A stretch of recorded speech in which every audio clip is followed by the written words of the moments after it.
கொடைக்கானல் டம்டம்பாறை அருகே தனியார் பேருந்து தடுப்புச் சுவரை இடித்துவிட்டு பள்ளத்தில் தொங்கிய விபத்தில் 10 பயணிகள் காயமடைந்தனர். கூடுதல் தகவல்களை செய்தியாளர் ஜாஃபரிடம் கேட்கலாம். ஜாஃபர், என்ன நடந்தது? தற்போது அனைவரும் பாதுகாப்பாக மீட்கப்பட்டார்களா? நிச்சயமாக சூரஞ்சனி.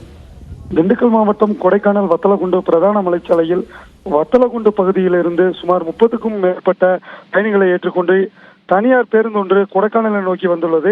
அதே வேளையில் கொடைக்கானலில் இருந்து டிப்பர் லாரியும் வத்தலகுண்டு பகுதியை நோக்கி சென்றுள்ளது.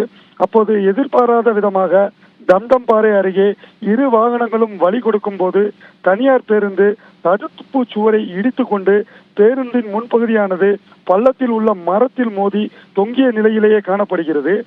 மேலும் இந்த பேருந்தில் பயணம் செய்த 40 வயது மதிக்கத்தக்க பெண்மணி சுமார் 40 அடி பள்ளத்தில் விழுந்துள்ளார் எனவும் கூறப்படுகிறது.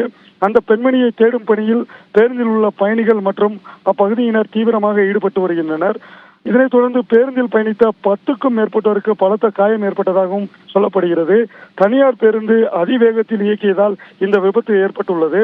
குறிப்பாக எதிரே வந்த டிப்பர் லாரியும் வலது பக்க பாறையில் மோதி விபத்துக்குள்ளாகியுள்ளது. இதனால் இந்த பகுதியில் போக்குவரத்து பாதிப்பு ஏற்பட்டதுடன் இந்த சாலையை கடந்து செல்ல முடியாமல் மற்ற வாகன ஓட்டிகளும் வாகனங்களும் போக்குவரத்து நெரிசலில் சிக்கி தவித்து வருவதும் குறிப்பிடத்தக்கது. சிவரஞ்சனி, விவரங்களை வழங்கியமைக்கு நன்றி ஜாஃபர்.